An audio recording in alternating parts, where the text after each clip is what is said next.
शिव मंदिर में चले जाना, किसी भी शंकर के मंदिर में चले जाना और पार्वती माता का श्रृंगार देखना एकदम साधारण, एक चुंदड़ी ओढ़ी हुई है, हाथ बंधा हुआ है, कोई थोड़ी बहुत चूड़ी पहनी हुई, माथा में बिंदी, बोर, कुंडल सब पहनी आराम से बैठी। पर बाकी की माताओं का श्रृंगार देखोगे अपार सुंदरता का श्रृंगार, पार्वती जी फूलों का श्रृंगार करती है, उनके पास में श्रृंगार तो सब है, ऐसे कोई श्रृंगार की कमी नहीं है। माँ जगत जननी जगदम्बा श्रृंगार की कमी है, ढेर सारा श्रृंगार है, पर माँ उस श्रृंगार को धारण करती है जो जनमानस के लिए श्रेष्ठतम। माँ श्रृंगार वो करती है जो जनमानस के लिए श्रेष्ठ हो। 9 दिन में एक दिन अगर घर में ज्यादा बीमारी फैल रही हो, कोई ना कोई बीमार पड़ रहा हो, तो 1 लोटा पानी सुबह स्नान कर कर घर के चारों तरफ घुमाकर नीम के पेड़ के नीचे नवरात्र में डाल देना। महाराज 3 या 4 दिन लगेंगे, आराम लगना चालू हो जाएगा, घर से रोग दूर हो जाएगा। शिव महापुराण की कथा कहती है, देवी भागवत कहती है कि माता का 9 दिवस तक स्थान नीम के पेड़ के नीचे रहता है। इसलिए आज भी दक्षिण दिशा में देवी की मूर्ति नहीं बिठाते, नीम के पेड़ को साड़ी पहनाते हैं, नीम के पेड़ का ही मांग भरकर मंगलसूत्र पहनाकर नीम के पेड़ का ही श्रृंगार होता है और नीम के पेड़ की ही पूजन होती है। दक्षिण दिशा में माता की मूर्ति विराजमान नहीं करते नवरात्र में नीम के वृक्ष की पूजन करते, क्योंकि देवी भागवत में स्पष्ट कहा गया नवरात्रि तक मां जगत जननी जगदम्बा 64 योगिनियों के साथ में नीम में विराजमान हो जाती। 64 योगिनी।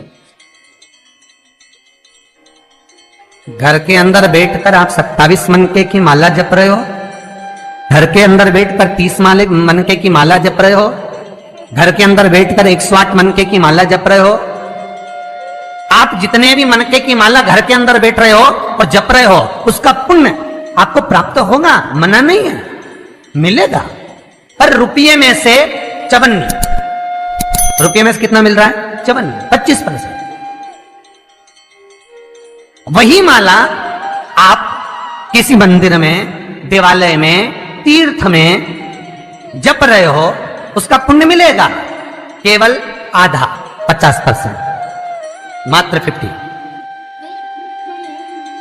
महाराज वही माला आप यदि पीपल, आंवला, समी, बेलपत्र, इन वृक्ष के नीचे अगर आप एक माला को लेकर बैठे हो और बिना आसन के, समी के वृक्ष के नीचे आप कोई मंत्र जप रहे हो, कोई बेलपत्री के पेड़ के नीचे मंत्र जप रहे हो, कोई आंवले के पेड़ के नीचे मंत्र जप रहे हो, किसी पीपल के वृक्ष के नीचे मंत्र जप रहे हो, तो वहां आसन लगाने की जरूरत नहीं होती। बिना आसन के अगर आपने एक माला का एक मन का भी अगर जपा है, शिव महापुराण कहती है, विष्णु पुराण कहती है कि 100% पुण्य आपके खाते में उस मंत्र का फल प्रदान कर देता है। उस मंत्र का शिव महापुराण की कथा, लिंग पुराण की कथा, विष्णु पुराण की कथा, पद्म पुराण की कथा कहती है कि किसी वृक्ष के नीचे, जिन वृक्षों का गुणगान हमारे शास्त्र करते हैं, जिन वृक्षों का गुणगान हमारी पुराणे करती हैं, उन वृक्ष के नीचे अगर एक मंत्र का मन का भी फेरा जाए तो उसका पुण्य 1000 गुना प्राप्त हो जाता, आप रूप प्राप्त होता अपने आप।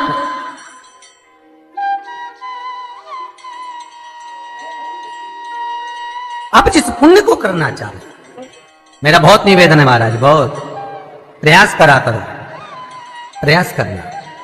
अगर हाथ के मनके की माला भी नहीं हो और किसी पीपल के पेड़ के नीचे 15 मिनट बैठने का मौका मिल गया, आंवले के वृक्ष के नीचे 5 मिनट बैठने का मौका मिल गया, किसी आंवले के वृक्ष के नीचे आप 5 मिनट बैठे हो, ओम नमो नारायण का मंत्र का स्मरण कर लो, ओम नमो भगवते वासुदेवाय का जाप कर लो, बस उसका फल 1000 गुना प्राप्त हो जाता है।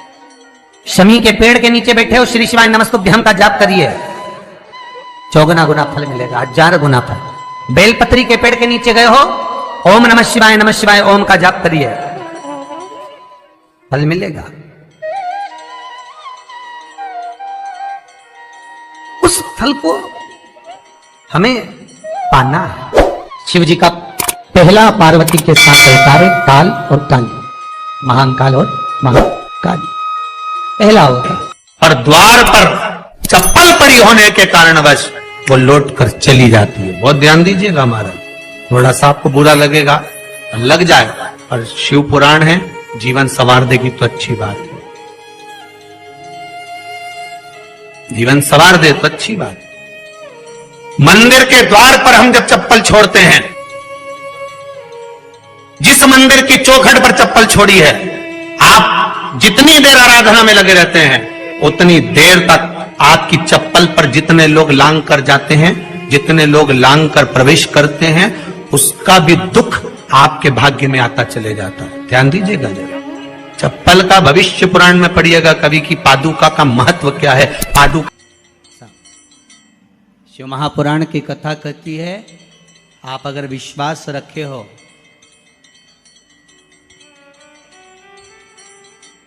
सफेद आंकड़े की जड़, जिस नारी का संतान नहीं हो, गर्भ नहीं ठहरा हो, सफेद आंकड़े की जड़, जिस देव अधिदेव महादेव की कथा जिस तुम्बरुका जी ने श्रवण कराई है, शंकर भगवान जिनके सामने बैठकर शिव पुराण की कथा सुन रहे हैं, उन तुमरुका जी का नाम लेकर शिवलिंग पे से 21 बार घुमाकर मंदिर में ही कमर पर 7वें दिन रजस्वला धर्म के जो बांध लेता है और एक पीपल का पत्ता अवधूतेश्वर महादेव का नाम लेकर शंकर पर चढ़ाकर उसको गाय के दूध में उकाल कर रात्रि को दोनों पति पत्नी अगर पीकर सोते हैं, 3 महीने में भगवान भोलेनाथ उसकी गोद भर देते हैं। ये शिव तत्व है। शंकर देता जरूर है। माता अंजना के यहां स्वयं शिव महापुराण की कथा कहती है, स्वयं शास्त्र वर्णन करता है, माता अंजना माता के गर्भ से संतान नहीं हुई। 42 वर्ष की माता अंजना हो गई थी और 42 वर्ष की होने के बाद भी माता अंजना के गर्भ से संतान नहीं थी। जब संतान नहीं हुई तब बार बार निवेदन करा महाराज केसरी से, तब नहीं संतान हुई तब अपने पिता से जाकर निवेदन करा, पिताजी गौतम बाबा से निवेदन करती है माता अंजना कि मेरे गर्भ से संतान नहीं, मुझे औलाद नहीं, क्या करूं? तब गौतम बाबा ने कहा एक पार्थिव शिवलिंग का निर्माण करो, मिट्टी का शिवलिंग बनाओ, उसकी पूजन करो। और माता अंजना उस मिट्टी के शिवलिंग के पूजन में ऐसी लीन हो गई कि मिट्टी का शिवलिंग का निर्माण करती, पूजन करती। एक बार देवाधिदेव महादेव ने कह दिया, जाओ पार्वती जरा जाकर पूछो कि अंजना को चाहिए क्या, अंजना माता को चाहिए क्या। अच्छा, सारे देवताओं को सबसे ज्यादा टेंशन देवाधिदेव महादेव से रहता है, क्योंकि ये बिना सोचे बिना समझे किसको क्या दिया है कोई भरोसा ही नहीं होता। एक बार तो ब्रह्मा जी ने खुद ने कह दिया, साहब हमको तो इस्तीफा दे दो, हमको नौकरी करना ही नहीं बैकुंठ में बिल्कुल भी। तो भगवान विष्णु ने पूछा हुआ क्या? बस प्रभु, राजा श्वेत की अंतिम समय, प्राण छूटने का दिन, उसको यमराज लेने के लिए गए और देवाधिदेव महादेव वहां खड़े हो गए और क्या कहे, लेके मत चले जाना, उसकी अंतिम सांस, और क्या कहे, लेके मत जाना। और मेरा बेटा जब लाने लगा तो उसके प्राणों को हर लिया, यमराज ही मर गया। फिर मेरी पोती गई मृत्यु देवी, उससे कहा उठा ला राजा श्वेत को, वो राजा श्वेत को जैसी मृत्यु देवी ने फांस डाली, भगवान शंकर ने उसको भी मार दिया। अब बताओ, सूर्य नारायण भगवान बोले कि मेरा बेटा भी मर गया, मेरी पोती भी मर गई, अब बताओ क्या करें? तो भगवान ब्रह्मा जी ने शंकर जी से जाकर कहा, भोलेनाथ ये आपकी आदत बहुत गलत है, जब इसको मरना था तो आपने क्यों बचाया? शंकर जी बोले मेरे मंदिर में बैठा था, जगह तो देखो कि कहाँ बैठा है।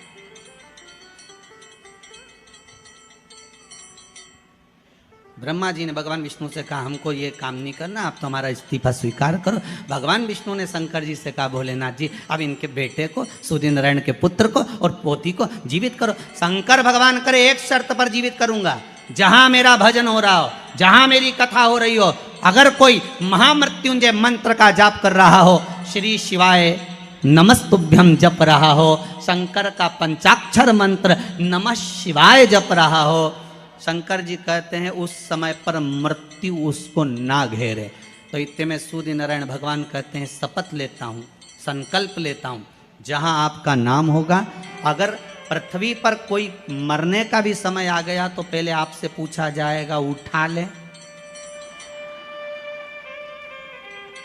तुम बोलोगे तो बात दूसरी है। शंकर जी बोले हम बताएंगे तो उठाना, हम बोल दें अगर ये शंकर जी का नाम जप रही है और पड़ोसन नी जप रही है तो हम इशारा कर देंगे बाजू वाली को उठा लो। तुम टेंशन मत ले रहो, तुम तो शिव जपो। अब क्या सोचना, अब सोचो क्या। इसलिए शिव का धीमा बजाओ भोलानाथ डमरू। जैसे एक संतान हो जाती है, मान लो एक बच्चा हो गया, एक संतान हो गई, और एक संतान होने के बाद में दूसरी संतान हो ही नहीं रही। किसी को 10 साल हो गए, किसी को 8 साल हो गए, किसी को 5 साल हो गए, किसी को 6 साल हो गए, किसी को 9 साल हो गए, किसी को 12 साल हो गए, दूसरी संतान हो ही नहीं रही। आपने डॉक्टरों को भी दिखाया, इलाज भी करवाया, फिर भी संतान का सुख नहीं है। तो शिव महापुराण में बेलपत्र के वृक्ष का बड़ा सुंदर भाव कहा। जिसको संतान का सुख नहीं है उसको सफेद आंकड़े की जड़ का प्रयोग करना चाहिए। और जिसके घर में एक संतान हो चुकी है और दूसरी संतान नहीं हो रही है, 8 साल 10 साल 15 साल 20 साल 22 साल हो गए और दूसरी संतान का अगर सुख नहीं है, तो उसके लिए बेलपत्री के वृक्ष के नीचे का एक भाव बड़ा सुंदर कहा गया। किसी भी सोमवार से आप ये प्रयोग करना प्रारंभ कर सकते। 11 रुद्र होते हैं, 11 रुद्र होते हैं। एक सोमवार को बेलपत्री के वृक्ष के नीचे जाइए और बेलपत्र के वृक्ष के नीचे जाकर एक एक रुद्र का स्मरण करना। क्या है, बेलपत्री के वृक्ष के नीचे जब आप जाएं तो बेलपत्र के वृक्ष के नीचे की ही मिट्टी का एक कुंड, आप लोग क्या कह सकते हैं, यहाँ पर हम क्या बोले उसको, जैसे मिट्टी का एक कटोरी बनाते हैं ना, क्या बोलते हैं उसको, कुंडी बना देते हैं मिट्टी की। बेलपत्री के वृक्ष के नीचे की ही मिट्टी, उसी मिट्टी का एक छोटा सा एक कुंडा बनाना है उसको, मिट्टी का। जितने लोग आपका चैनल पर सुन रहे हैं, जितने लोग फेसबुक यूट्यूब पर श्रवण कर रहे हैं, बड़े ध्यान से सुनिएगा, सावधान। मिट्टी की कुंडी बनाई, उस कुंडी में जल समर्पित कर दिया और जल चढ़ाने के बाद में एक घी का दिया लगाकर वहीं पर थोड़ा सा मीठा, कुछ भी जो आपके पास में हो, घर में जो भी उस समय पर आपके साथ में हो, या तो दूध घर का मीठा हो, जैसे मावे का, खोए का हो या खीर हो, तो वहीं पर एक कटोरी में थोड़ा सा रख दीजिए और उस कुंडी में जो जल चढ़ाया गया है वहां पर उस बेलपत्री के वृक्ष के नीचे भगवान शंकर के 11 जो रुद्र हैं उसमें से एक एक रुद्र का आपको स्मरण करना। 11 रुद्र का नाम क्या है, तो पहले नंबर पर आता है कपाली, दूसरे नंबर पर आता है पिंडर, तीसरे नंबर पर आता है भीम, चौथे नंबर पर आता है विरूपाक्ष, पांचवें नंबर पर आता है बिलोही, छठे नंबर पर आता है शास्त्र, सातवें नंबर पर आता है अजपात, आठवें नंबर पर आता है अहिष्णु, और 9वें नंबर पर आता है शंभु, 10वें नंबर पर आता है चंड और 11वें नंबर पर आता है भव।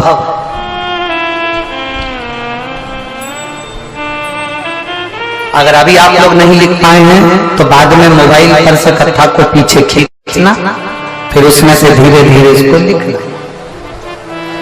एक रुद्र के नाम से एक कुंड का निर्माण करा, पूजन करी, घी का दिया लगाया, वहां जो मीठा रखा है उसको लिया, कुंड में से थोड़ा सा जल लिया, बेलपत्री के पेड़ के नीचे आचमन किया, जो मीठा रखा है वो ले जाकर रात्रि के समय पर सोने से पहले पति पत्नी उसको पाएं और साथ रहें। एक सोमवार को ये प्रयोग करना है, फिर दूसरे सोमवार को दूसरे जो एकादश, जो 11 रुद्रों का जो वर्णन किया गया है, एक एक रुद्र का नाम लेकर एक बार कुंड का निर्माण करना है। दूसरे सोमवार को जैसे एक बार आपने अगर कपाली नाम से पूजन करी, दूसरे नंबर पर पिंडरल नाम से पूजन करी, तीसरे नाम पर भीम नाम से, फिर आप विरूपाक्ष नाम से, ऐसे एक एक सोमवार करना है, 11 सोमवार। और 11 सोमवार जैसे तुम्हारे पूर्ण होंगे, भले 10 साल हो गए हों चाहे 15 साल हो गए हों, गर्भ जरूर भरेगा और संतान की प्राप्ति जरूर। किसी किसी के यहाँ पर 11 रुद्र भी पूरे नहीं हो पाते हैं और गर्भ ठहर जाता है। लगभग 4-5 रुद्र पूरे होते हैं और गर्भ ठहर जाता है। तो आप जो 11 रुद्र हैं, इनका स्मरण कर कर भी भगवान शंकर से प्रार्थना कर सकते, भगवान शिव से प्रार्थना कर सकते।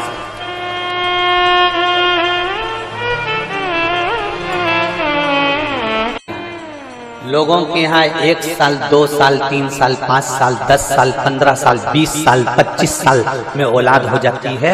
तेरे यहाँ तो 30 साल, 28 साल, 30 साल होने जा रहे हैं। तू बांझ है, तेरे को संतान नहीं। उसने पत्र में लिखा, मेरा नाम मीना देवी, पति का नाम राजकिशोर, मद्देशिया, ग्राम पोस्ट मुसहरी बाजार, थाना विजयपुर, जिला गोपालगंज, बिहार की निवासी। कहीं बैठी हो तो हाथ हिला सकते हैं। कहाँ? कहीं बैठी हो तो हाथ हिलाएंगे।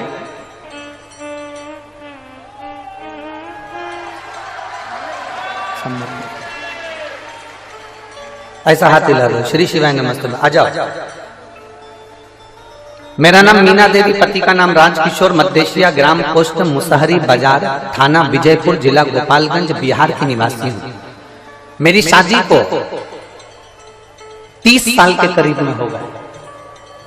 संतान का कोई सुख नहीं। 1 साल, 2 साल, 5 साल, 10 साल, 15 साल, 20 साल, 25 साल इंतजार किया जाता है, पर 28 साल, 30 साल कौन इंतजार करे? मेरी जीजियों, आप इतनी संख्या में बैठी हो, ईमानदारी से बोलना, 28-30 साल शादी के हो जाएंगे तो औलाद का तुम्हें लगेगा कि हो सकती है कि नहीं हो सकती? सत्य बोलना, किसी डॉक्टर से मिलकर बोलना, किसी डॉक्टर से पूछकर बोलना कि 28 साल बाद शादी के 2 साल, 5 साल इंतजार करोगे, 10 साल इंतजार करोगे, 15 साल इंतजार करोगे, 20 साल इंतजार करोगे, क्या शादी के 30 साल इंतजार करोगे? कि औलाद हो जाएगी 30 साल बाद में, कि औलाद हो जाएगी 28 साल बाद में, कि औलाद हो जाएगी 27 साल बाद में। सारी आस समाप्त हो जाती है। मैं आपकी कथा पहली बार सुनी, डॉक्टर के हिसाब से मुझे बच्चा नहीं हुआ। सारी दुनिया में ऐसा कोई बाबा नहीं था जिसके पास जाकर मैंने धोख ना लगाई, गोदी ना भरवाई, मेरे गोदी में नारियल न झेला। एक एक देवी देवताओं के मस्तक झोंक कर आई, पर कहीं संतान का सुख नहीं हुआ। तब आपकी कथा पहली बार सुनना प्रारंभ करी और मंदिर जाना प्रारंभ करा। मैं कभी मंदिर नहीं जाती, बाबा को जल चढ़ाने जैसे ही जाती तो लोग कहते ये चल दी बांझन जल चढ़ाने के लिए। अब शंकर जी सुनेंगे इसकी, भोला भंडारी सुनेगा इसकी। इतनी गाली दी है लोगों ने गुरुदेव। मैं बाबा के पास जाकर बेलपत्र चढ़ाकर कहती थी तू मेरी लाज मत रखना, पर वो सीहोर वाला पंडित प्रदीप मिश्रा की लाज रखना। उसने कहा तू मेरी लाज मत रखना, पर वो सीहोर वाला पंडित प्रदीप मिश्रा, उसने व्यासपीठ से कहा है कि जो मांगोगे वो मिलेगा।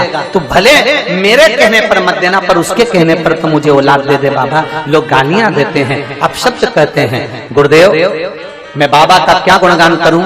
केवल मैं 3 महीना मंदिर गई, उसमें से 2.5 महीने बाद मेरे पेट में दर्द हुआ, तो मुझे लगा कि हमेशा पेट में दर्द होता था, वैसा ही पेट में दर्द हो रहा होगा।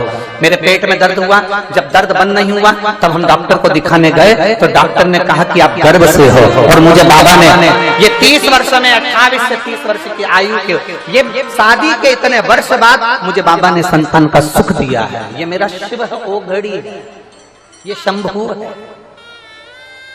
ये त्रिकालदर्शी, ये कैलाशी है।